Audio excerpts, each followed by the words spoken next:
సోదరీమణులారా, మీ ఇంటి ముందు కూరగాయల బండి వచ్చింది. కూరగాయలు తీసుకోండి. నా పేరు మధు. నేను ఉదయపూర్లో నివసిస్తున్నాను. చిన్నప్పటి నుంచే నాకు శారీరక వైకల్యం ఉంది. నడిచేటప్పుడు నా కాలిలో చాలా నొప్పి ఉండేది. మా ఇంట్లో 4 సోదరీమణులు, ఒక అన్నయ్య, అమ్మ ఉన్నారు. నాన్న లేరు. నేను బ్యూటీ పార్లర్లో పనిచేస్తూ కుటుంబానికి సహాయం చేస్తున్నాను. నా సోదరీమణులంతా పెళ్లి అయ్యారు. కానీ నా పరిస్థితి వల్ల నా పెళ్లి గురించి ఎవరూ ముందుకు రాలేదు. నా పేరు సంతోష్ కుమార్ లోధా. నేను ఇండోర్ జిల్లా దేవపాల్పూర్ తహసీల్లోని నౌలానా గ్రామానికి చెందినవాణ్ణి. నాకు 6 నెలల వయసులోనే పక్షవాతం వచ్చింది.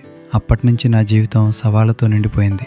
నా వివాహం గురించి మాట్లాడితే సమాజం ముందుగా నా వైకల్యాన్ని, మా పేదరికాన్ని మాత్రమే చూసేది. 10 నుంచి 12 వరకు సంబంధాలు చూశాము. కానీ ప్రతిసారి ఒకే ప్రశ్న: ఇతను వికలాంగుడు, పేద కుటుంబం, భవిష్యత్ ఎలా? ఒక్కొక్కటి వచ్చి ఒక్కొక్కటి పోయే ఆ నెలల్లో 4వ ప్రేమలో ఆవిడ చెంతకు వచ్చి నా పెళ్లి చేసి ఒక్కొక్కటి వచ్చి ఒక్కొక్కటి వెళ్ళిపోయాయి. కానీ ఒకరోజు ఉదయపూర్ నుండి మధుగారిని కలిశాం. మా మనసులు కలిశాయి. సంబంధం కుదిరింది.